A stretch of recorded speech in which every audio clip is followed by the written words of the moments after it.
The views and opinions expressed on this program are not those of Norfolk State University or WNSB-FM. Thank you for listening. It's Hampton Roads Voices on Hot 91.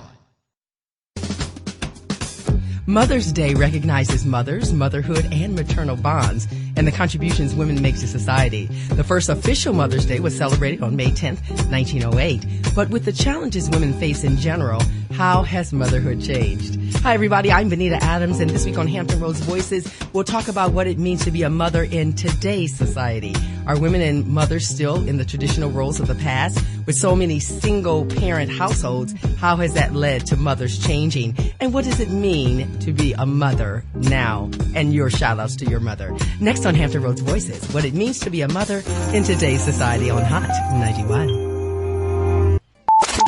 It's Hampton Roads Voices on Hot 91. Welcome back, everybody. I'm Benita Adams, and this is Hampton Roads Voices.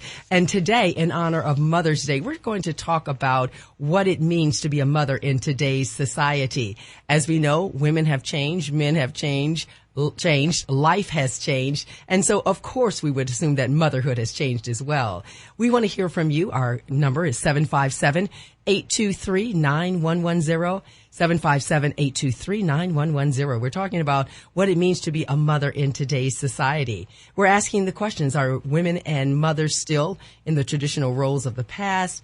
Why, with so many single-parent households, and many times those are led by mothers, what challenges do mothers face?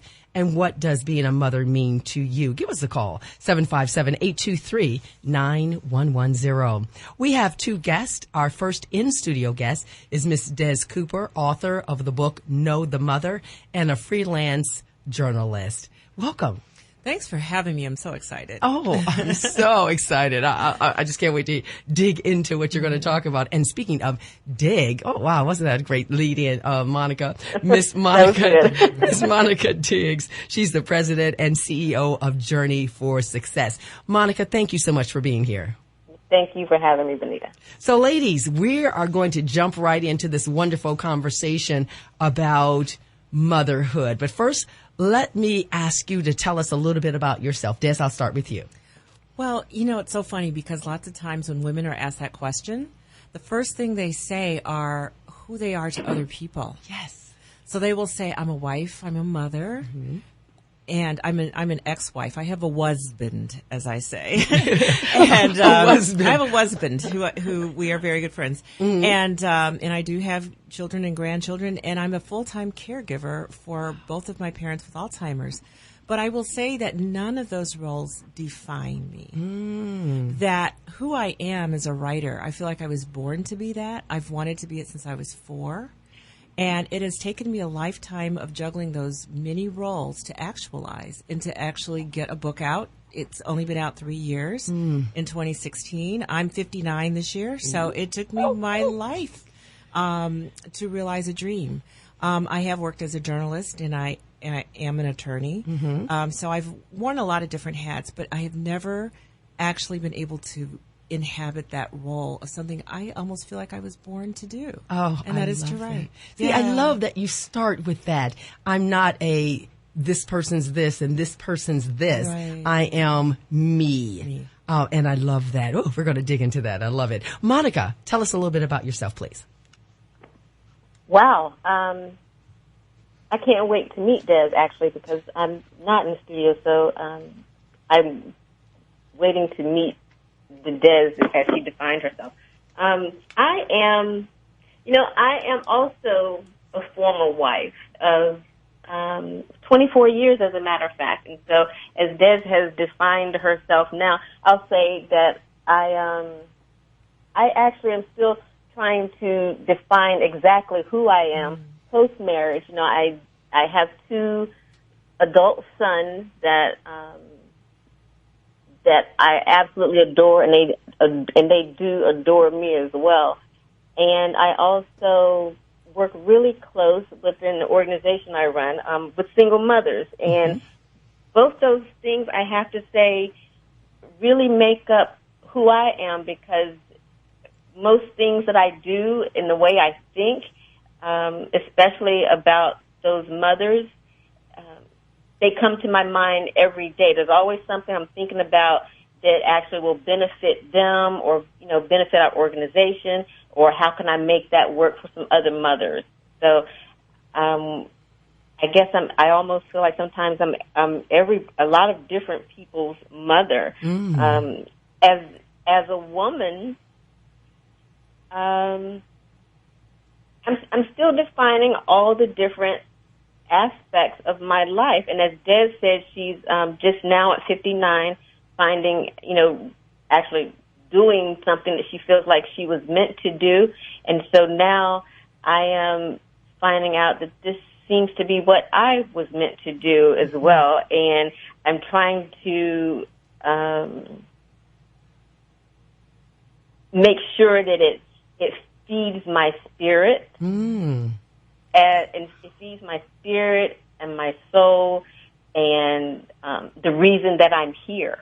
And so as I try to make all the things that I do on a daily basis, as I make all those things work and mesh together, that helps me to figure out who I really am as a person. Absolutely.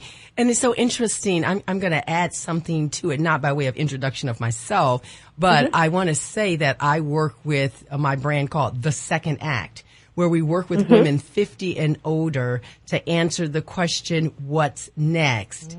And the what's next, a part of that is, who am I now?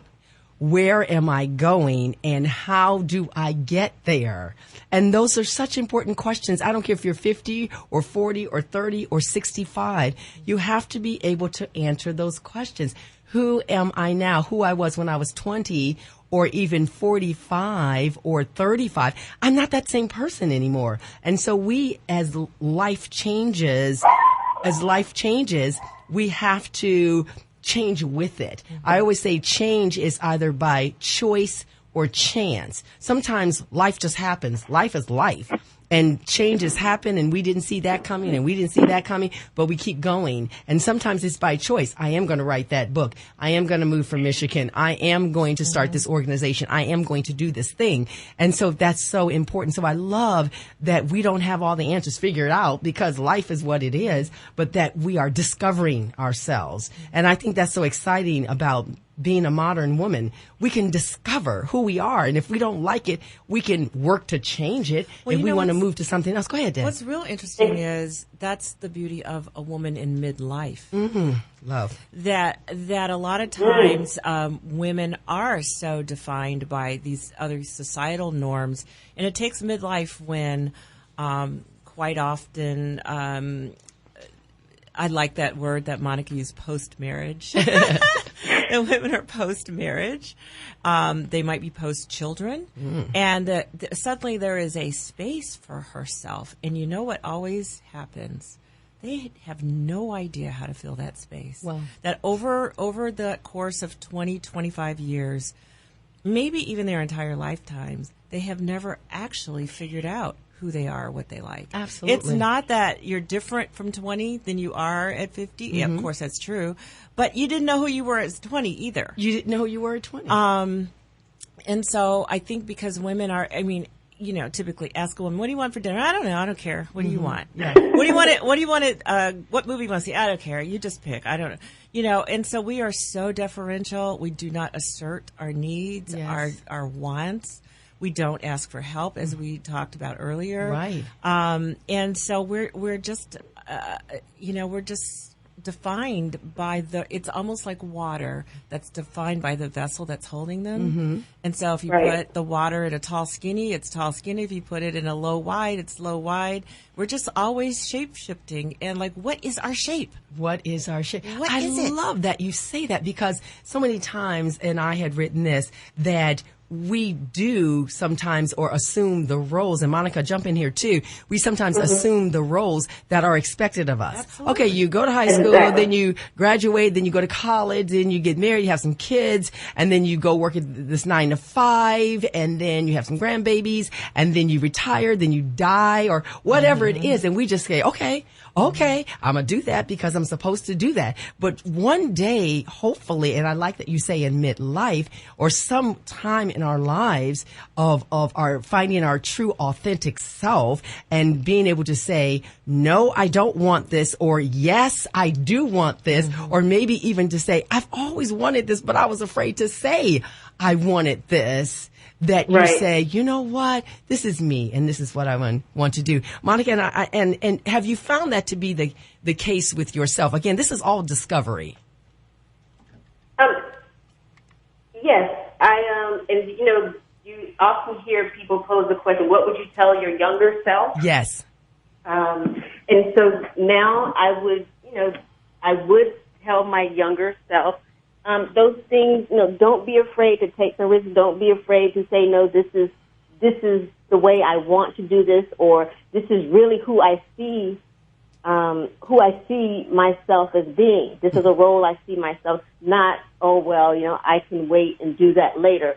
I think as a younger mom especially, and I'll say as a young wife also, everybody else was first. I thought it was my, we talked about that superwoman thing too. I thought it was my duty to put the family, everybody else, everything else came first. And if I had time for something else I wanted, then I get around to it when everybody else was taken care of. Absolutely. And so I absolutely wish I had. And I didn't do that all the time, but I do recognize the times that I did, and I wish I had. And it's interesting now as I work with Journey for Success organization that I run, which is for single mothers. And one of the things that they are most challenged with is time management. And when I talk to them about that, it's carving out time for themselves.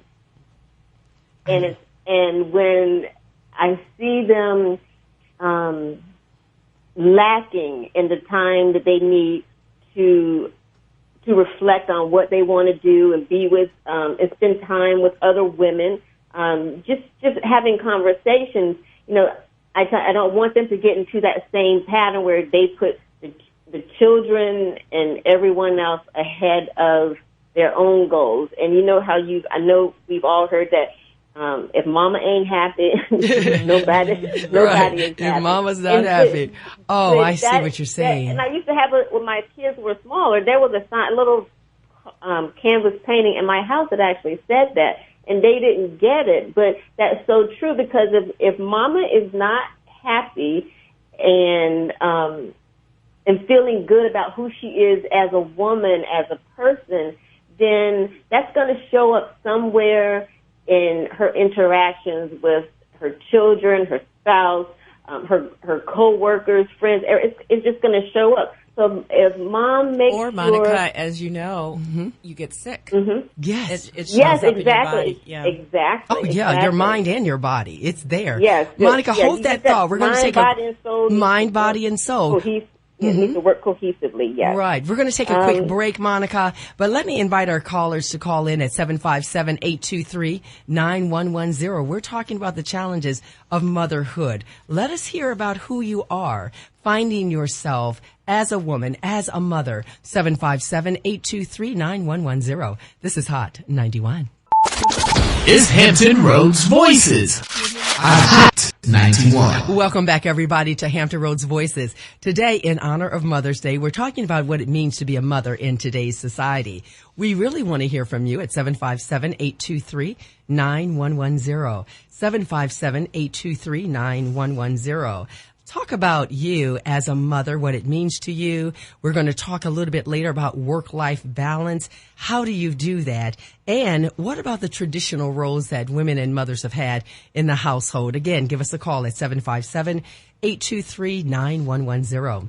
In studio, we continue to have Ms. Des Cooper, author of Know the Mother, who is also a freelance journalist. And on the line, Ms. Monica Diggs, CEO and president of Journey for Success. So, Monica, right before the break, you were telling us about single moms and some of the challenges that single moms face.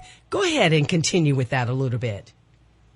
Well, time management is a big concern for single mothers. Of course, because they're attempting to do it alone. You have some single single mothers who are actually have a spouse or partner that's picking up some of the slack for them. Maybe they alternate weekends or weeks or something. But so they have somebody to help them a little bit. But even those times, like if you have them for the whole week, then they meet those challenges all on their own that week. Then you have a big one. It's actually being confident in the decisions you're making. So if you are the solo parent, whether you're alternating weeks or you're doing it all the time by yourself, you have to get to a point where you're sure about the decisions you're making, because then you feel like, oh, it's all resting on me. If I get this wrong, it's going to, when we get in our heads, this is going to wreck my child's life if I make the wrong decision right here. And something else is really big, finances, of course, because these are, there's no more joint savings, joint checking, if there ever was. Now, this is, okay, your one solo paycheck, and you're taking care of the necessities of a household, because now you are head of household. So you're taking care of those necessities. And then, of course, you want to be able to give your children the things that they want. And you want to have those things for yourself as well. And so you end up getting stressed because you're worried about finances from one day to the next. Rest, we spoke a little bit earlier about mind, body, spirit. We all need some downtime. And so while they're trying to manage the time, they're getting their own rest and relaxation. Their me time is a part of that as well. So while they are trying to get the kids off in the morning, get them fed, go to work, come maybe do some sports, some athletic activities, or some of the other extracurricular activities they're doing in the afternoon. They have to do that. Then they want to come home and maybe clean up, prepare a meal, do homework, Wow. and hopefully have a little bit of free time, just a smidge before we go to bed, and then you get up and you do the same thing again. You go to bed and you wake up at 3 a.m. Don't forget that part. Exactly, because you're thinking about the things that you have to do the next day. That's right. And so we could talk later about how hopefully not to wake up at 3 a.m. with this list running through your head. With this list. I know. And it's so much. It's so much. Desiree, how do you, and then you can read something for us, how do you, or is it possible, I don't know how I want to ask the question, in terms of this confidence in decision making, I think that could be for any woman or especially for a mother. How can one teach confidence to a woman, or can it be taught? Is it something you have or you don't? What would you say about that? I do think that's where modeling and mentoring can be so important to women supporting other women, women seeing their mothers, their aunts, that favorite wild aunt, out there doing things that takes them along, that shows them another way. Sometimes it just only comes with life experience, and there's no shortcut around that. Absolutely. Sometimes life. I agree with you. Yeah.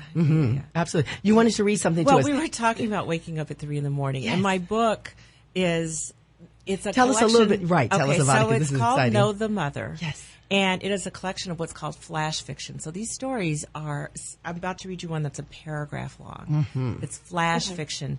They are not connected, so you can read it almost like you would read a magazine. You just flip it open, read a story, close it, that's it. You can go back. So this is perfect for people who have no time whatsoever. But each story is designed to sort of reflect another aspect of what women take on or are going through around that idea of womanhood. But it's also from the vantage point of the sister or the daughter, Nice. and even the spouses are included in the story. So this one, you just reminded me, Monica, when you were talking, it's called Witching Hour, and it's the first one in the book.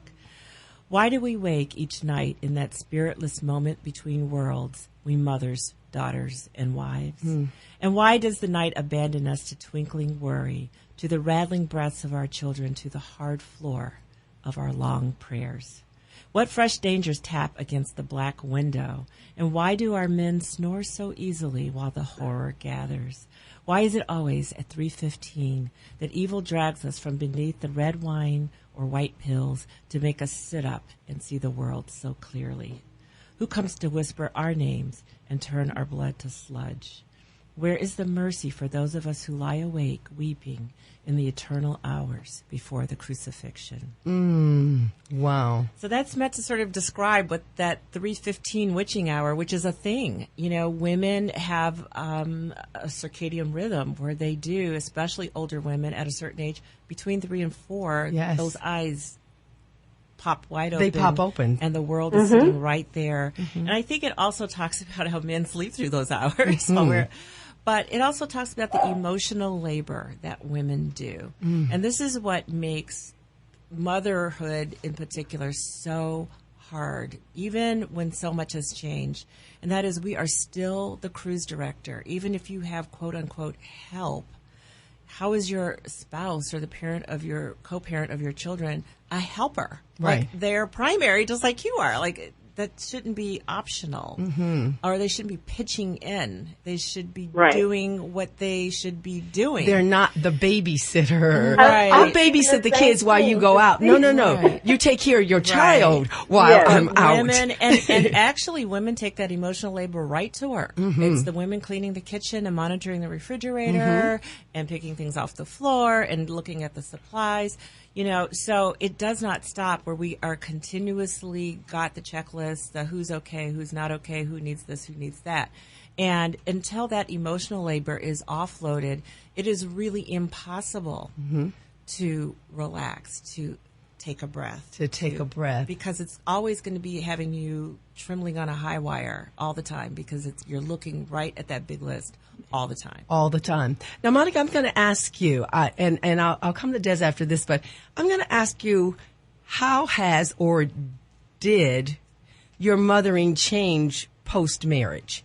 Did it change at all? I know your boys were older, but I know that there are women who they're still in that phase. They're still trying to figure that out. Did your mothering change at all? Monica? I think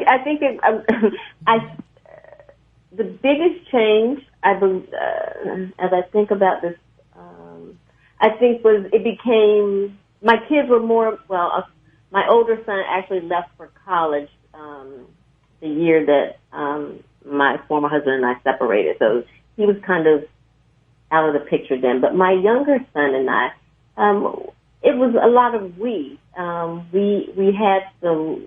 came together to just make the house work, you know, with the chores. It was more of, okay, he and I were just kind of doing things on our own. You know, we had tasks that each of us did together, and sometimes, you know, okay, look, mommy's sleepy, and this is going to be done tomorrow, and he understood that.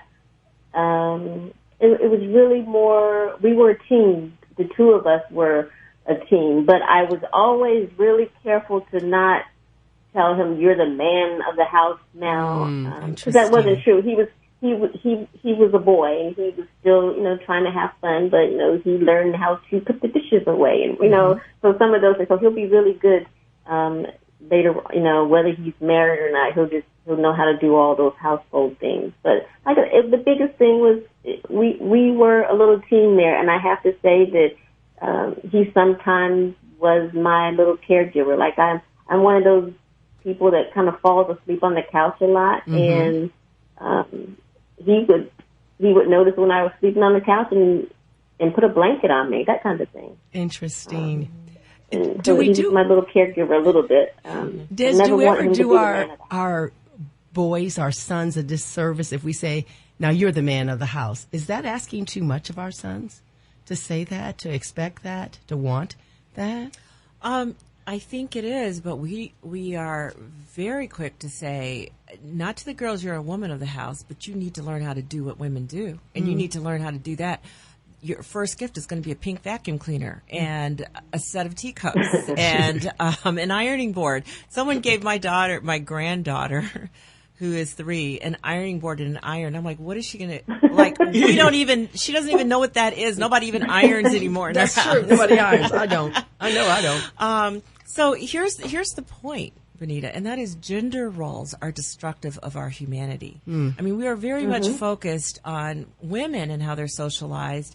But it's the other side of the coin about how men are socialized, that they aren't socialized around the empathy, around the nurturing. And so it is harder for them to sort of take on that emotional labor because they've been trained not to. Right. You know, it is hard for them to be that emotional helpmate when they've been told from the beginning they can't cry and they can't show emotion. And it's destructive of them. And it's destructive within a relationship if the man is better suited at being at home and nurturing the kids and the woman has a certain ambition or it's a certain phase of life where it's better for her to step out.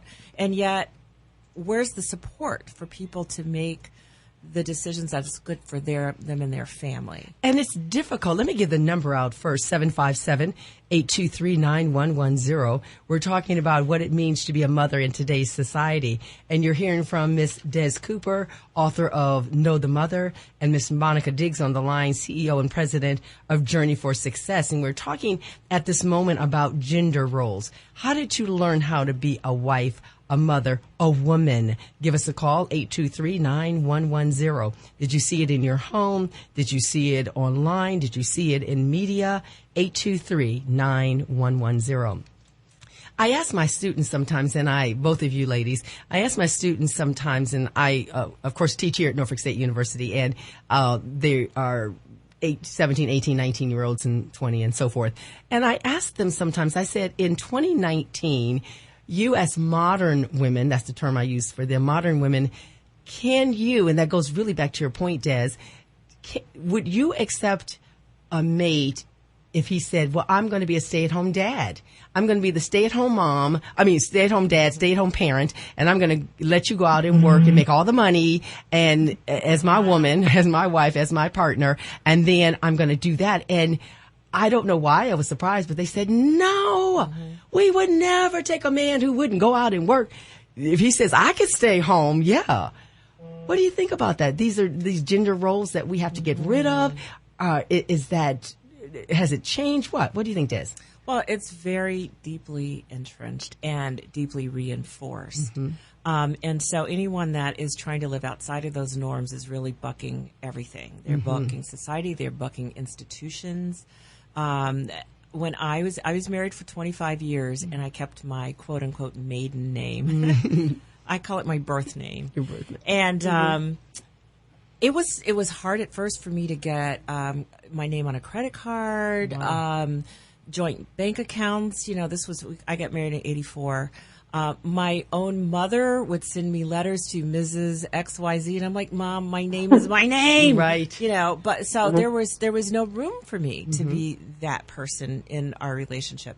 And I do think now with same partner, marriages and relationships now, that's going to have to bust because it's not fitting the norm anyway. Definitely. And so, you know, somebody's going to have to make these choices of it's not by their gender role who stays home and who goes to work. Definitely. or who's a primary parent and who's a secondary parent.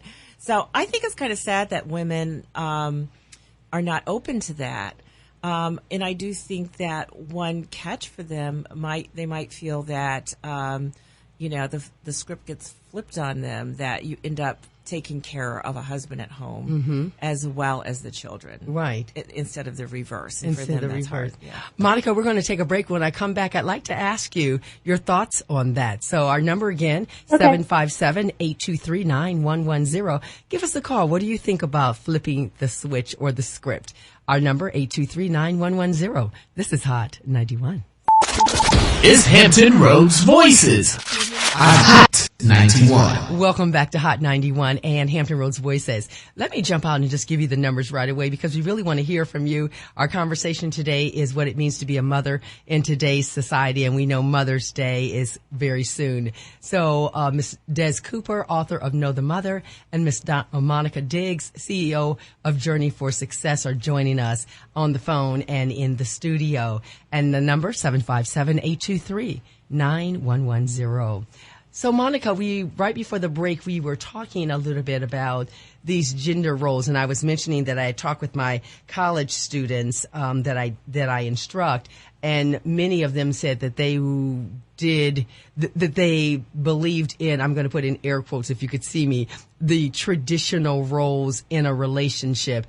The husband goes to work, or the woman stays home, especially if they're children, or I asked them if it was reversed and the husband or the partner stayed home and who might in that case be a male, and the woman went out, and they said no, they like the more traditional roles. What have you found to be the case? And again, I know with Journey for Success, the option is this woman who is many times, who is a single mom, she doesn't have that option of, okay, well, I have this partner, I have this spouse, I have this whatever. She does mother and performs in the mother and the father role.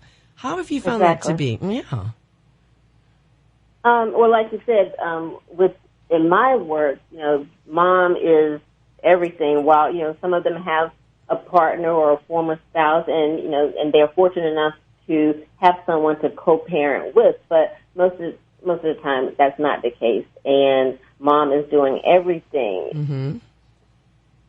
When we're talking about flipping, the gender role and so forth, I honestly think that it has a lot to do with perhaps how you were raised and what you saw going on in your own home. Mm-hmm.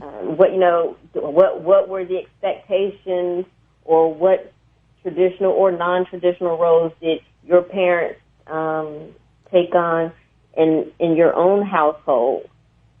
I think that has a lot to do with it, what you've seen. I think, Des, you kind of mentioned that a bit. What have we seen? Now, let's go to the phones. We have a caller on the line. Caller, what is your name, please, and where are you calling from? Norfolk, Virginia. Okay. May I have your name if you choose to give it? Patience. Patience? Yes. Okay. Patience, what is your question or comment, please? I just wanted to comment about the gender role. Mm-hmm. Go right ahead. Patience, go right ahead. Okay, yeah. I just wanted to say sometimes it's like society put a lot of pressure on what women should do, mm-hmm. because they are women. But today we actually don't have to go by those roles anymore, because the things are changing. And I mean, if a man wants to stay home, it's okay. Mm-hmm. If he can do what a woman does when she stays home, because most of the time he will stay home and the woman will come back and then have to do all the things. I knew where you were headed with that, Patience. It's like, oh my gosh, what have you been doing all day long while I was at work? Yeah. No. So I mean, if you want to stay home, I expect you to, do the things that I was supposed to do if I was home. I don't want to come back and be cooking and be doing laundry and be taking care of the kids. So yeah, I mean, yeah, they can stay home. It's actually normal today, but they just have to step up. Step up and do the work. That's right. And do the work. And yes. do the work. Patience, so thank you so much for calling. Well, you're welcome. Des, go ahead. Benita, one thing I will say, and that is, I always say this: there was a woman's movement, and nothing else moved. That there's no, everything is still sort of 9 to 5. When if you're working, you can't get things for your family what you need. Everything is just so set up around a 1950s model. Mm-hmm. To and including the actual relationships and expectations that people have going into them. And so women are saying, oh, we don't have to do that anymore, and we have these choices. Well, your choice now is to do that, but keep doing what you were supposed to be doing had you been born in 1950. Okay, so is that a natural segue into, okay, I don't want to do complete 1950s, okay, but I'm not ready to do complete 2019. So I do a segue, which is some of this and some of that equals more contemporary. Is that what you're saying? Well, as long as that is negotiable and decided upon between the people in the partnership. I was saying during our break, I met my husband in law school. That means ex-husband, guys. That we were equals. In fact, I was a little higher because I got him through law school. He will tell you that. If he wanted to date me, he had to study in the library. Okay. And we went and we started in the same law firm on the same footing, doing the same career in the same place. And as soon as we had children, I was married to a Neanderthal man. I could not understand how he could not understand that he has got to get up in the middle of the night. Like he didn't hear the baby. He did not have baby ears. He could not hear babies crying. Or he could not remember to bring the milk home or whatever. So, I thought I had negotiated my way into a pretty co-equal partnership, and we were professionally, but those norms were killing us at home. Wow. And I never thought to talk about that, because naturally, if I met you in law school, I'm going to be a lawyer. In fact, you know what I do all day, because I'm with you all day doing it. Right. How do you sit up when you get home saying you're exhausted and I'm the one running around? How does that happen? Patience says. Monica, what do you think about that? Is it that we're not having the conversations that we perhaps should have in these relationships, expectations? I absolutely agree with that. Des was talking about her husband, and I'm going to now speak about my husband a little bit as well. And we mentioned before during the break, we talked about, did we make assumptions and not have a conversation about expectations? So my husband was raised by a single mother, and at the same time, I thought, at least, that I was very forthcoming in my feminism and things that I expected, and and what I was looking for. But in hindsight, I know that we never discussed who was going to do what and what was expected, and that we're going to do this together. I know that we never had that conversation. So that contributed to my doing most of the traditional tasks in the household. Right. And so nowadays, when Benita, you're asking that question of your students, and I have sons that I am making sure that I'm having those conversations with, and you make sure you talk to your wife or your girlfriend, whatever, about this as well. Now I think I hope and I see there's more of an effort to have those conversations ahead of time. Right. To make so that there is no miscommunication, and so the wife isn't feeling overworked or taken for granted. How about that? Right. And Monica, you did say something else that was interesting during the break. You were saying that you asked me the question, perhaps in terms of geography. Were these students more from the South? Were they more from the North? And I talk about that just a little bit because I think that has something to do with it. Go ahead. Well, as tradition in the South, there are some very hard and fast gender roles. The man does this and the woman does that, and that's all there is to it. And if that's the way that you were raised, then that's probably going to be the expectation when you have a family of your own.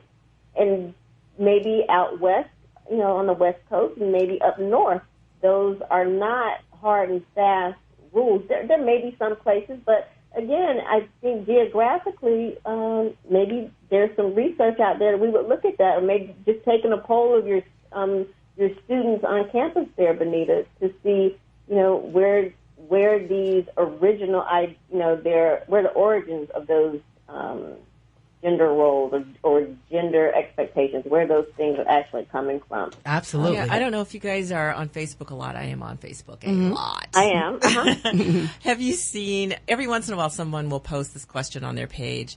You're at a picnic. Do you go fix your man a plate? Oh, I think. Have you seen that? I know I must have seen that because that's familiar. Post it all the time. I haven't seen that. And then, and just what people say, you know, just the conversation that evokes, you know. So, absolutely. And it can go any kind of way. Now, Big Mama might say, if she's from Tennessee, Georgia, or wherever, now you know you're supposed to take care of your man and do all your kids and your man first. Honey, what is wrong with you? Yeah, and then there's that. If you ain't gonna fix it, there's another woman that'll fix it for her. Exactly. You know, there. Right, that kind and of I'm thing. like, is he fixing my plate? Right. You know, does he know what he wants to eat? He could go get a plate. So like those gender roles really are important as we talk about modern women and modern motherhood, because those are factors. And what do you think? I'm asking our listeners, 757-823-9110. Would you fix your man his plate, or do you think he should fix yours? 757-823-9110. Now, Monica, I know you have to leave us pretty soon, but I do want to touch on the whole notion of the superwoman syndrome. This is important for us to talk about just a little bit. That almost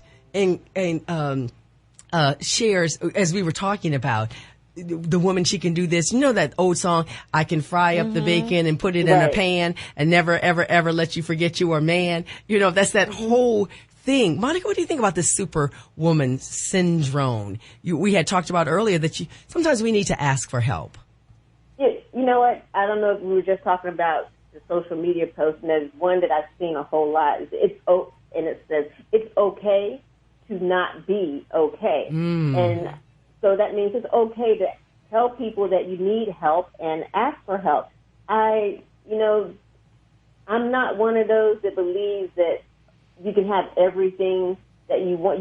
Maybe you can have everything, but I don't think you can have it all at the same time. I don't think you can be excellent at everything, because something's going to suffer. I just truly believe something's going to suffer. You can't give everything 110% and have excellence. And sometimes that's going to be our mental health, right, that's going to suffer if we're trying to do all those things. And there's this new term that is not new anymore, but so many people are talking about they're on the grind. I'm grinding. Well, sometimes you really do just need to relax. Set your goals and achieve whatever you need to get what you need to be the place that you want to be in your life. But enjoy. Really enjoy life. While you're doing it, just don't do life, just make a life, have a life that you enjoy. And we're talking about mothers and spending time with your families and your children. And if I get it, you have aspirations. I get that, but I just think sometimes we're so busy perhaps competing or proving to other people that you can, or living up to someone else's expectations, that we're so busy doing that, we're not living a fulfilled life. Wow. We're not taking time to have quality time with our children and with our families.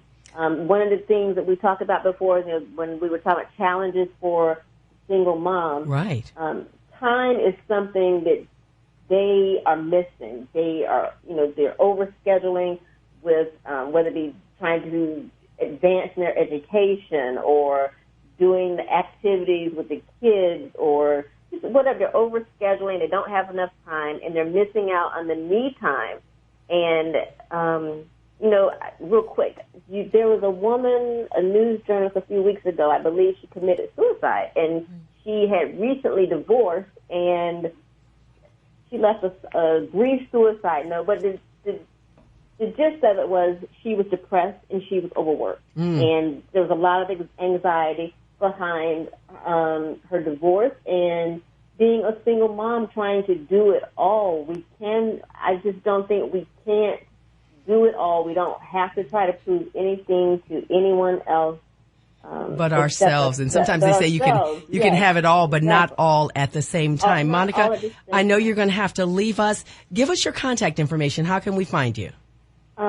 Journey for Success, and it's really quick. JourneyForSuccess.org, O-R-G, and it's the word for, F-O-R, not the number. Mm-hmm. And we are located in Norfolk at 870 North Military Highway. And you can email us with questions about our programs, just programs at Journey for Success. And we do a mentoring and education program for single moms. I don't as teenage mothers like most people think. Single moms come from all different circumstances. So whether you're divorced, widowed, never been married, escaping domestic violence situation, we are there for all of you. Absolutely. And happy Mother's Day to everyone. Thank you so much. That's been Miss Monica Diggs, CEO and President of Journey for Success. Monica, thanks again. Thanks for having me, Benita. Bye-bye, Des. We'll be right back. Is Hampton Roads Voices on Hot 91. Welcome, everybody, to Hampton Roads Voices. Today, in honor of Mother's Day, we're talking about motherhood, what it means to be a mother in today's society. We just heard from Miss Monica Diggs, CEO and President of Journey for Success. Still with us, we have Miss Des Cooper, author of Know the Mother, and she is also a freelance journalist here in the studio. And joining us on the line, we have Mrs. Bernadette Watkins. She's the Director of Housewives in the City for Hampton Roads. Bernadette, thank you for being here today. Thanks for having me. Absolutely. So go ahead and tell us a little bit about yourself and about Housewives in the City, Hampton Roads. Well, my name again is Bernadette Watkins, and I run the local women's networking group called Hampton Roads Housewives in the City. I'm also a blogger of the Mommy Cooler blog, which is local to our area and also nationwide. And the idea of putting my events together mostly are to connect local women to local business. Absolutely. And how did the organization Housewives in the City, how long has it been here in Hampton Roads? Well, this would be my third year. Okay, the third year, so it's been here 3 years. Okay, absolutely. Yes. And it is for networking, absolutely. And you mentioned that you do have children as well. So we're talking about being a mother, being a woman in today's society. So our number for our listeners, 757-823-9110, 757-823-9110. What are some of the challenges that you face as a mother, as a woman? What about in terms of gender roles? We talked about that a little bit earlier. And what does it mean to be a mother in today's society? 757-823-9110. So let's talk a little bit about work-life balance. Right before we left for the break, we were saying that the ad is you can have it all, but maybe not all at one time. So, Des, I'll start with you. What does it mean to have work-life balance? It's such a nice term. What exactly do we mean when we say that? That sounds really great. It's like what I said before. There was a women's movement, nothing else moved. So how are you going to have a balance when you've swung, all the way in one direction and society is not swinging along? That there's not flexibility built into workplaces. There's not recognition of the financial contribution that women make as homemakers, as full-time homemakers. Right. There's not security for women. I'm a full-time caregiver for my parents, and I am appalled at the fact that there's only two things that all human beings are going to do. They're going to come in the world one way, and they're going to go out in the other way. And our plan for that as a country is get a girl to do it. It's some woman is going to reduce her hours, drop out of the workforce, do something to make sure that the babies come into the world just fine and get what they need. And a woman, probably an oldest daughter, maybe a wife, maybe a low-wage worker that you pay that is a female, right, is going to usher you out of this world. It does not make sense that our national policy is built on the backs of the emotional and physical and financial labor of women. And it costs us a lot. It costs us over a lot. time. Mm-hmm. Absolutely. And so until there's some flexibility, how can there be a work-life balance? And it affects the men too. I mean, it's a nonstop struggle between, or the partners, it doesn't have to be male, but between parents trying to raise children about who's going to get off to do the sick, to pick up the blah, blah, blah, blah, blah. So we as a society have got to figure out, do we value human beings? That's right. And value them enough that we can share the gift of bringing children into the world and the blessing of ushering people out with dignity. Absolutely. And a lot of times, even as I was preparing for this show and reading information online, and we've heard this before, of course, in terms of a woman's economic status and her trying to continue up the ladder, as it were, when she drops in and out of the workforce, she has to leave. She has Very some costly. kids. It's very costly when she goes in and out, in and out. It's hard for for her family, her kids, for the workforce itself. So that is very interesting. Ms. Watkins, work-life balance, does it exist? Does it not? You know what? I think, I can understand, what was said before with, most women, everything that is expected from women from their backs, basically. So, women are expected to kind of take care of everything, house, home, work, and maintain the day-to-day. But with women, we want that work-life balance, but I think it's based on the individual. They have to maintain the perfect work-life balance based on their situation. I mean, not many people are fortunate enough to have a network of people that will help them with their children, so they have to figure out a system and what works for them and their means. Where some, they might be fortunate enough to have family, and I've been on both ends of the table here. I was a working mom. My husband worked full-time, and without the dedication of our family members, specifically my mother-in-law and my mom, we wouldn't have been able to make it. Daycare, it costs an arm and a leg.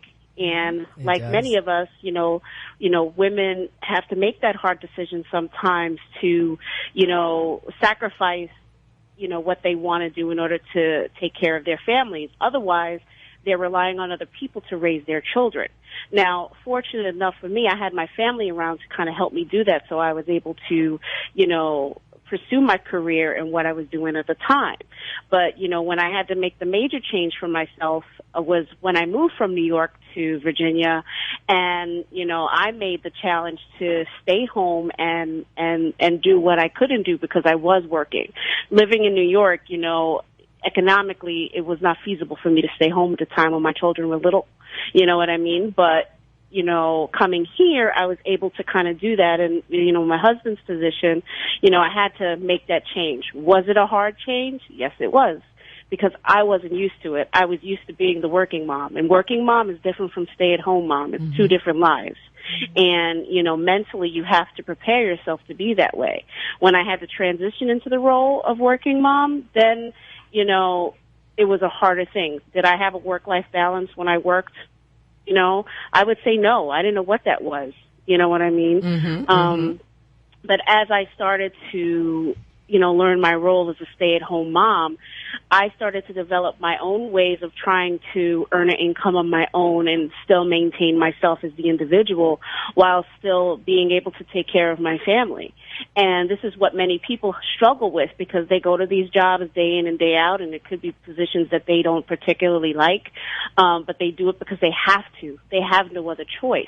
But there are ways that people can do that in order to maintain, being at home by a certain time, finding jobs. So there are jobs that are family friendly, that, family is important to them, but you got to find them. And it's very hard, and it's not something that they advertise either. But there are some companies out there that family is just as important than anything else. Otherwise, you got to have, it's like an equal ratio. If you're at a job that you don't particularly like, they want to make sure the morale is good. It's no different than the family. You know what I mean? So if mom and dad are the ones that are supporting the family, it all goes downfold to the children. If mom and dad aren't happy, the house isn't happy, and then everything starts to break apart. So I think work-life balance comes into play with what's actually happening with, spouse, or relationship-wise before it starts coming down to the children. It is challenging. I hear what you're saying. And sometimes it's so challenging, but you can hear sometimes, and I know we've all heard this before, a mother might say, I'm going to work to pay for babysitting. There's Yes. no extra. Right. I work just to pay the babysitter, Right. and there is And I've nothing done after that. And that is I've done that's hard on you. It's hard to say, okay, I'm Yeah. already away from my kids. I'm not bringing any extra money because Right. it all goes to the babysitter. Right. And maybe, Bernadette, as you said, somebody else is raising your kids for 12 hours a day or 10 hours a day or something like Yeah. that. And you're saying that was your situation for a time. Yeah, it was a big situation for a long, long time, because circumstances happen. I was very fortunate, like I said, to have family around, but, they're getting older, you know what I mean? Mm-hmm. And they have needs and situations. So things come up. So then at that point, then you're outsourcing, getting daycare and things like that of total strangers taking care of your children. Now, granted, some of them are very good. Some of them, you become stressed because as a parent, there's circumstances you got to really think of that come up when, say, if your kids are sick, you're the one ending up taking off. You know what I mean? So that's another day of work missed. And you know what I those mean? And financial nine times out of 10, it's usually the mom. Yeah. Oh, You know? Exactly.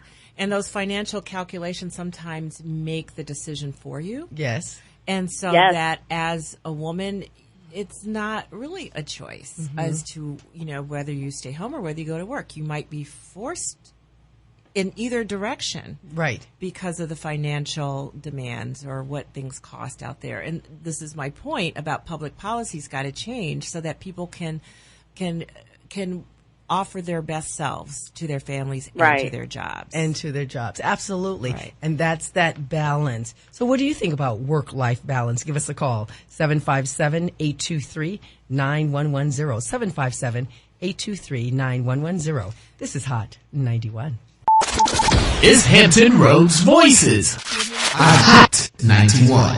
Welcome back, everybody. We're talking about mothering in today's society, and we are joined in the studio by Miss Des Cooper, author of Know the Mother, and joining us on the line is Mrs. Bernadette Watkins. She's the director of Housewives in the City, the Hampton Roads chapter.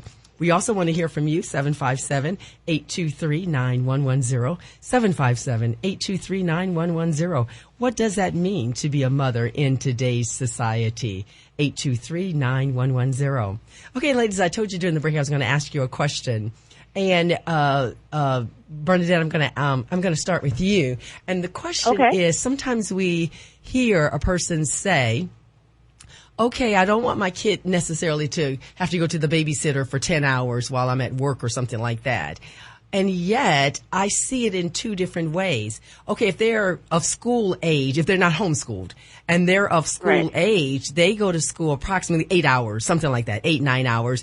And maybe if your job doesn't allow you to walk them to the bus stop, they have to go to a before-school program, then go to school, and then maybe an after-school program because you don't get there at 3:30 in the afternoon or something like that. So that's one scenario.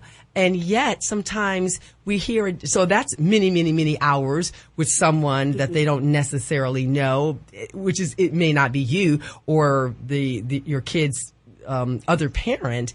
And yet we say, okay, well, I don't want them to go to the babysitter because that's just too many hours away. Isn't that, I'm asking you the question, Bernadette, isn't that the same thing? Or in your mind, is that the same thing? Okay, school is one thing, babysitting is another, but isn't that still being away from your kid and somebody else taking care of your kid, and it's not you or it's not the kid's parent? Tell me about that. I think that for any parent, now mostly the new parents, because that thought does cross their mind. And I remember being a new parent of wondering of who was going to take care of my kids. And that was the question of my husband. Like, I don't want a stranger taking care of my kid. I want to know exactly who's doing it. But you're right. Ultimately, it's the same thing, whether they're young or whether they're old. You're still concerned with the welfare of your child. And, you're going to have them in school all day. You don't necessarily know the teacher, say if they're school age, until you get in there for the next few weeks, if this teacher is going to be the one that's supportive of your child, their needs, and, how they're going to handle them through classroom the remaining of the year. So you're getting to know, it's like square one each year all over again. And if you have to do before school and after school care, the thing about certain before school and after school cares is that if your kid has been used to going to that, say, from the beginning, a lot of places and most parents choose to stay within the same place that they go to, because most likely it's a continuance of care. And most of the people that are in those programs tend to be like the same people that they've dealt with in the past before. But a lot of these places that are not used to having that, a lot of them do have a high turnaround, but it's something that they're older and they could, tell the parent, well, I like it, I don't like it. But, where most parents don't have a choice is when they got to send the kids to daycare. And, they're the, toddler, age or preschooler age before they really start going to actual school, where, the parents are choosing this place based on, the people around them and stuff like that. I do think that. From my experience, when I had my children, both of them in, I would say preschool, or, they were toddlers at the time, and they went to school just about every day, if not a couple of times a week. And they were very specific on who took care of the kids. Not everybody could take care of the kids. They just wasn't a stranger. It was something the parents knew. So they did have a continuance of care, but just like anything else, you have to get to know them. You have to feel comfortable with them. And the places usually have policies in place where, parents, if they don't feel comfortable with the teacher, they will try their best, and they actually go for the parent more so than they go with the teacher sometimes, because these parents are paying a lot of money. Right. I mean, there were times where I paid a small fortune, almost like a mini mortgage, just sending my children to daycare. Oh, yes. And that's where a lot of parents struggle. So if they're going to complain about their child, they're going to complain because they're paying a lot of money. A lot of money. Des, jump in. Yeah, but I was just to your question. I think the difference is that the children are younger with daycare. So for the question that we have as parents is developmentally, is it appropriate? Developmentally, do they need to be in a closer environment with the same caregiver, with their parents for a longer period of time? And frankly, for me, the issue was, could they tell? Could they say something if something went wrong? Like up until that point where they could say that teacher hit me, or I didn't get called on, or somebody pushed me. Up until that point, it was a little touch and go with me about. And my kids, I went back to work full time almost, like after my maternity leave right away. But it was a little scary for me, around that issue of developmentally, is this appropriate? And also, if something went awry, how would I know? I want my kid to be old enough. A kindergartner in a first grade who is going to be away from you for 8 hours is going to be able to come home and say who did what to them that day. Right. So that's a little different. But when you look at society now, kids are they are placed outside of the home so much because so few families have a stay-at-home parent now. It's usually a single parent that's working out of the home, or both parents are. So that kids are in institutional settings from very young. And you see the difference intellectually, if not socially, around those kids. And people will find like their kids are behind. They end up getting behind.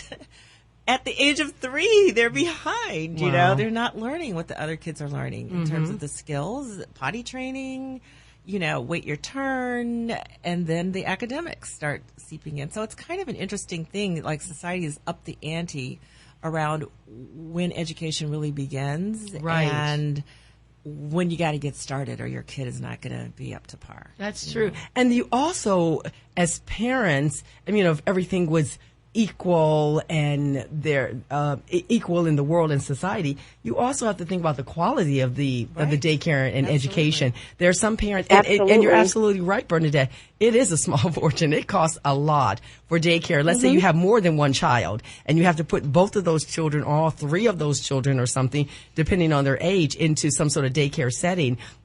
It's very costly, but think about the parent who would love to have the higher level, who would love to have a setting where they're actually taught or something, but they can't afford it. They just can't afford it, so they do the best they can, and somebody kind of does watch the kid, but he or she, or probably she, is watching TV at the same time. She's watching her soap operas or whatever happens to be on daytime TV, while she's supposed to be watching your kid, and she does not teach your child ABCs or numbers or colors because she's just there. She's not an educator necessarily. So that is an important factor also in terms of who is watching your child if you are not there or can't be there because we work and so forth. So that is important. Now, some of the other research I thought was kind of interesting too, as I was prepping for the show, is the research says that many times, a mother is judged more harshly than a father. A mother, that is true. A child acts up. Didn't your mother teach you anything? Boy, where's your mother? Where's your mother? Miss Watkins, you're laughing. You think that's true? Oh, that is 100% true. And I know from my own given situation with my son, he was having struggles in school, and elders in my family, they would say, they're going to look to you because you're the mother. You're at home with him, and, this is what it's going to be. And I at first, I didn't know how to take that statement, but a lot of it was people from, old school way of looking things to the new school way, and I say that loosely because generationally, you have people that they'll look at you and say, your kids don't know how to act. Your mother didn't teach you right. Exactly what you said. Because daddy's out there and he's doing what he's doing, but mama's home. Even if mama's working, mama's still home to rear her children. Mama's there. And some of the research did say that sometimes an older person, it said clearly middle age, it said sometimes a middle-aged woman can look to a younger mother and say, what are you doing? When I was your age, when I was 20 and I had 3 children, or when I was 25 and had 4 children, I did it this way. Look at these young modern mothers now. They don't know what they're doing, and they're criticized and they're judged because of that. Amazing. Des? Mom shaming is real. Mom shaming is real. And I have this great story. My son, when he was in, I think it was about 7th grade, was in this program called Baby Think It Over, and it's where they give these dolls to all the kids, and they're infant dolls, and they have to take them around all day, and the dolls will cry, and then you've got to console the doll, and there's a computer chip in it to tell how long it took you to pay attention to the doll, how long. So it's sort of like simulating what is it going to be like to be a parent for them. My son took this doll around, and he was not ever embarrassed to be out there seeing with this doll. But the minute that doll cried, he had a nervous breakdown. And he was so upset that other people would see that this doll was crying and he couldn't shut it up. And so and I think they had to carry the doll around for about 3 days. So by the 3rd day, he wouldn't leave the house because you have to keep the doll with you wherever you go. And it wasn't because he was ashamed. It was because if that doll cried, he would feel ashamed. And so, that lets you know, have you ever been on a plane or public transportation or in a line and babies do what babies do. Toddlers do what toddlers do. Yes. It's after work. Everybody's tired. I feel like falling out in the aisle, not just the child. Exactly. But people have no compassion. None. No one comes to help and console you or the child. No one says you can move up in the line so that you can go ahead and get out of here. You have a stroller and a toddler and this, and they don't even open the door for you. Right. You think, do you see I'm struggling here? So it's just like, shut that child up and get them out. And if you're a good mother, then you're invisible, and so is that child. That's the measure of good. Really? And that is, I agree with you, Bernadette. That and Des, that is that mother shaming. Your child child, my 3-year-old goes to soccer, and there are moments that he doesn't want to play. Mm-hmm. He doesn't feel like it. Mm-hmm. And so I told, having raised 3 children already, I tell some of those younger mothers, I said, you know what? I said, I'm not going to take it that seriously because I bet he's not going to earn a living being a soccer player. Right. So if today he is not in the mood to play soccer, it's okay. Let him run around or sit down or go home. Just say, you know what? This is not our day. This is not our soccer day. Let's just go to the library or let's go to some other place. Let's go to the store. Let's eat something. And so that's important because we do feel ashamed sometimes thinking, oh, he's crying, he's acting up, he's not following instructions, he's not doing that. But there are moments, I tell him, I said, there are moments I don't feel like following instructions. Exactly. I get tired, I'm hungry, and I'm cranky. And don't forget the comparison we do to ourselves to other mothers. Yes, we do. I was in a support group with mothers when my kids were growing up, and I remember, they'd say, like, any announcements? Oh, yes, my son got honor roll, my daughter's going to Europe, blah, blah. And I would get up just along with all of them, and I say, my son brought all of his homework home today. Mm-hmm. Mm-hmm. That was my measure of success. I'm sorry, he's not going to be a rocket scientist, but I'm telling you, boyfriend brought all of his books home. That has not happened yet this year. Today is a good day. You know? So you have to measure it against yourself. Yes, you and do. Against what your children, who they are and what they need. Who they are and what they need. And Bernadette, it is sometimes. Many times we need to have compassion for ourselves. Today, you do. I am still a good mother, even if my kid acted a little crazy today. Okay, didn't act quite right, but I'm still a good mother. I'm still a good mother. You can't beat yourself up. You just can't. Mm-hmm. Yes. Otherwise, you'll never let it go, and then the next thing will come up, and you'll be like, "Oh, here I go again." Mm-hmm. But it happens to everybody. We're all the same. It does. We're all learning every day. And it's a question, and society sometimes makes us question ourselves. What did I do wrong? I should have done this. I could have done that. Why this? I obviously there's a part of that, but sometimes it's like, I know I've done right by my kids. They are going to make their own decisions, and sometimes the decision is not the best one that they should make, and so they could have made, and so that's how it goes. So let me give out the number. We'll take a quick break, 757-823-9110. Give us your feedback on being a mother, 757-823-9110. This is Hot 91. Is Hampton Roads Voices. Hot 91. Welcome back, everybody. Today on Hampton Roads Voices, we've had a wonderful conversation about being a mother, being a woman in today's society. Give us a call, 757-823-9110. What does that mean to you? 823-9110. We still have in our studio Ms. Desiree Cooper, the author of Know the Mother and a freelance journalist, and Mrs. Bernadette Watkins on the line, director of Housewives in the city. So, ladies, we've talked about a lot of things, but because we're doing this topic or discussing this topic because of Mother's Day, let's talk a little bit about Mother's Day in our last few minutes. Tell us, Des, some history about Mother's Day. Where did this come from? Yeah, well, it's so funny. As a journalist, I was a columnist in a major paper in Michigan, in Detroit. And almost every Mother's Day, I kind of rolled out the same column. It's like Mother's Day is not about brunch and roses as much as we deserve that. Yes. But it really started around the 1850s. It was in the Civil War era where 2 different women, one was a West Virginia woman who organized these Mother's Day work circles, and it was about how to support new mothers on how to be clean, to sterilize things, because she was worried about disease, dysentery and things like that were affecting babies in the area. At the same time, Julia Ward Howe, you might have heard her name before. She started the Girl Scouts, and she also wrote the Battle Hymn of the Republic. And she was, I think she was from the Maryland area, but she was very upset around the Civil War and was an activist for peace by getting health care to both sides, to the victims of battle on both sides. She didn't care as long as the soldiers got the best health.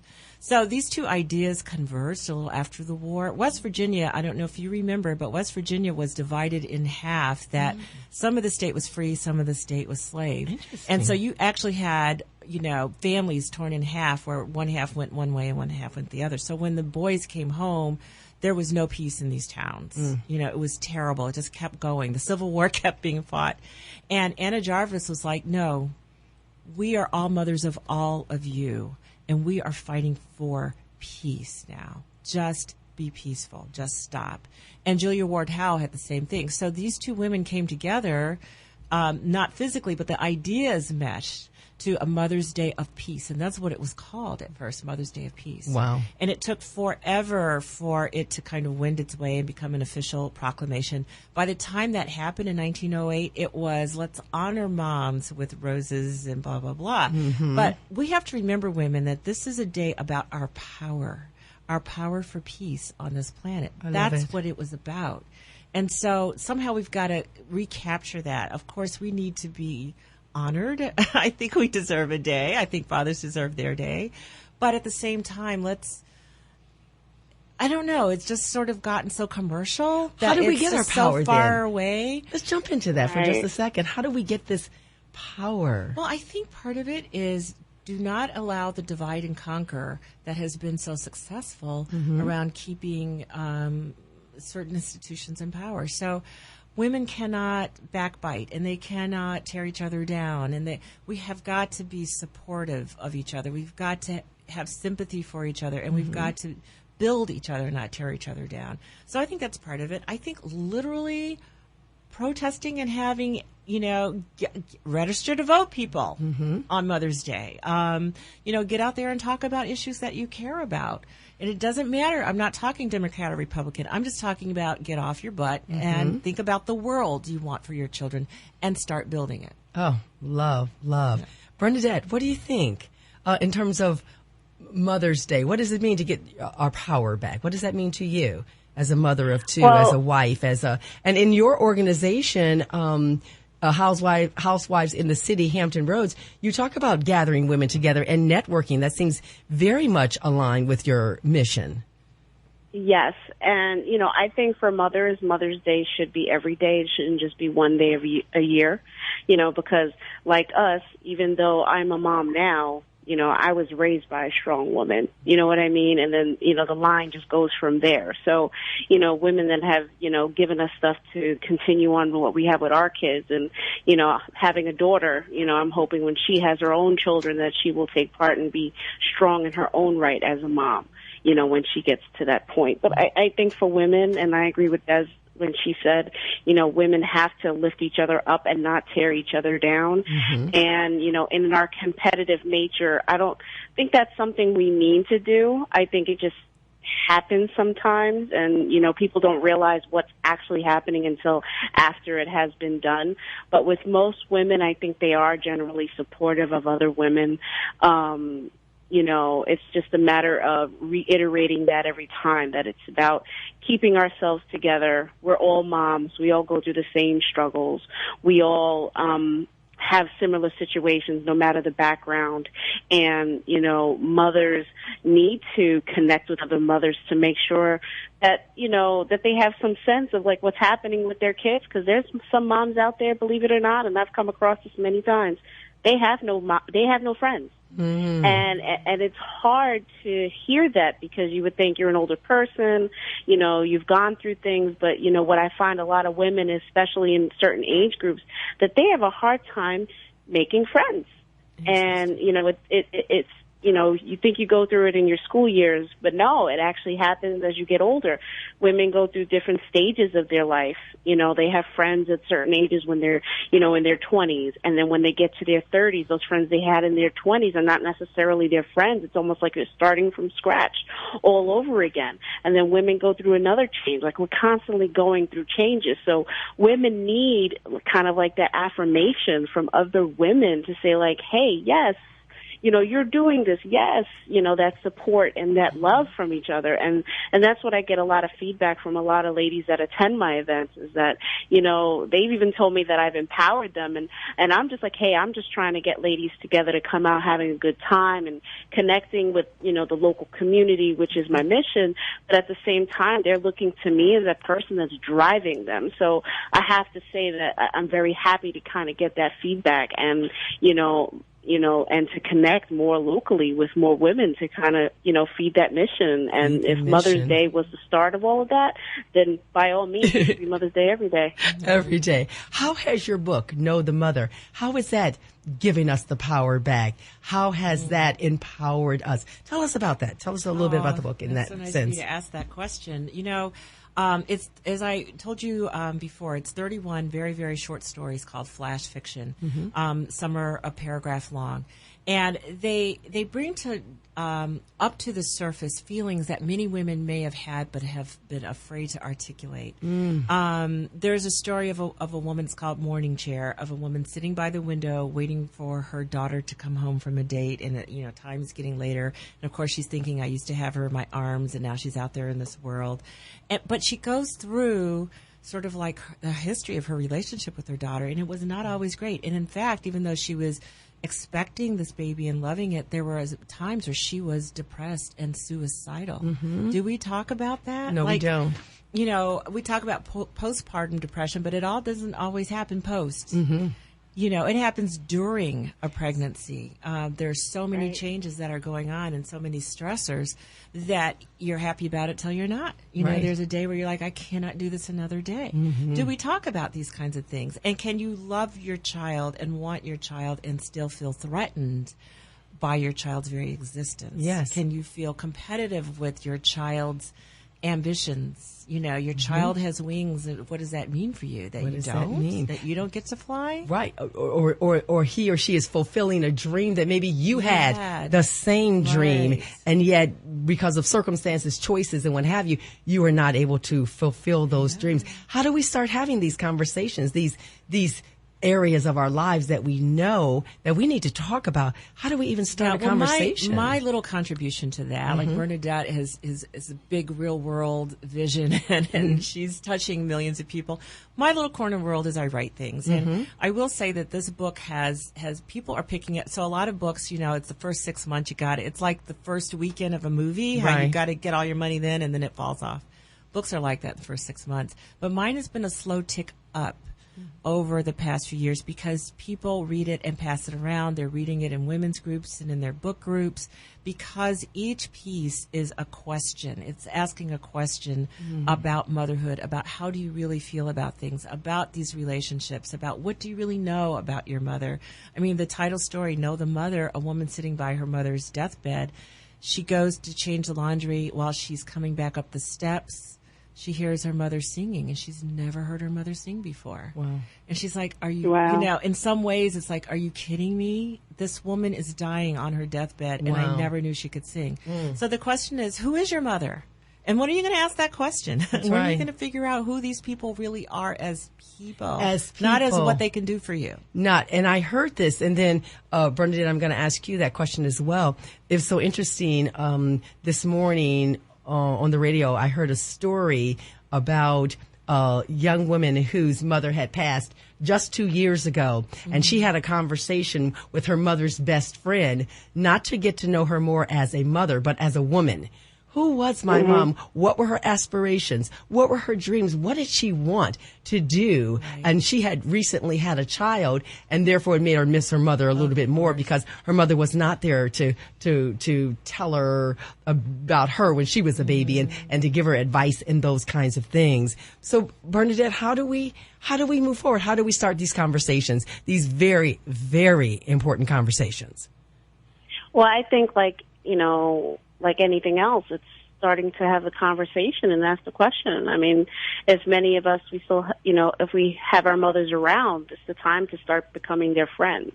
You're always the daughter, you know what I mean? But when you reach a certain age, your mother, that daughter part kind of goes aside a little bit. You could actually start having some fun. You know what I mean? Asking the questions of what did you want to do and who did you want to be when you grow up? That's right. You got to. Otherwise, you'll never know. And then when it comes down to that moment where, you're thinking back and you don't have them anymore, that will really make the difference. So I say don't wait for the questions. Start asking. It's never too early. Even my daughter now, she's going to be 13. She's asked me, what did you want to be when you grew up? And it's like where most parents now would kind of like be reluctant on answering certain questions or they're too busy, answer the question. Ask the question. I love it. Desiree, last thoughts. Well, I mean, one way we do it is we get on shows like this, where you're providing such a good public service, that you just never know who you're going to reach out there. We are doing a reading, actually. There's a number of authors that are going to be talking about. It's called More Than a Mother. So the reading is a poet, a children's author. I'm going to be there. And that's tomorrow at the Muse in Norfolk. The address is 2200 Colonial. Excellent. In Ghent. And yes, it's in Ghent tomorrow from 4 to 6. And it is free. Wonderful. So just show up and we can continue the conversation. It'd be awesome. I love it. How can they find you? Give us some contact information. Online? I'm sort of everywhere. Okay. I told you I was on Facebook all the time. But so Des Cooper, DesCooper.com will give you everything you need to know about me, access to the book, and ways to contact me. DesCooper.com. I love it. I love it. And the book is on Amazon. So excellent. Well, that's what we want. And Bernadette, some last thoughts. Any last thoughts just about motherhood or anything like that? Give us some last thoughts. Well, with motherhood, no one ever gave you a book that says, hi, this is everything you need to be a mother. I found that the best advice that I got when I became a mom for the first time was ask questions. Don't sit there wondering. Whatever you do, don't Google it. Ask your mother, because she's always going to give you the right answer. I love that. How can we find out more about Housewives in the City, Hampton Roads? Well, they can find us everywhere. We're on social media. They can find us at Hampton Roads Housewives in the City on Facebook, Instagram, and Twitter. We have our blog site, which is housewivesinthecity.com/Hampton Roads. And they can also find me on my blog at themommycooler.com. I love it. And that, again, is Miss Bernadette Watkins, the Director of Housewives in the City for Hampton Roads. Yes. Bernadette, thank you so much for being with us today.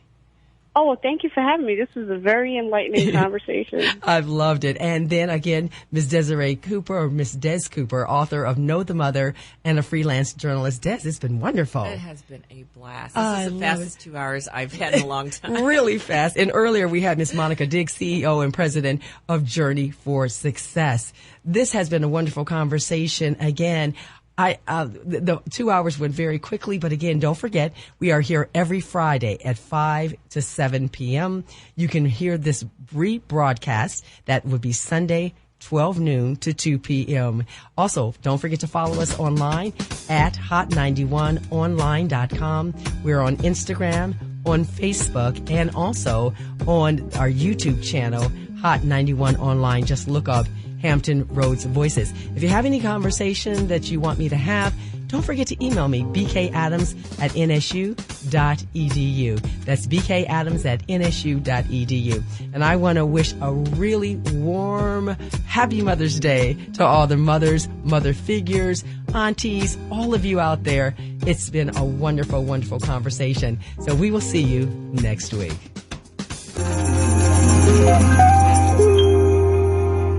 The views and opinions expressed on this program are not those of Norfolk State University or WNSB-FM. Thank you for listening.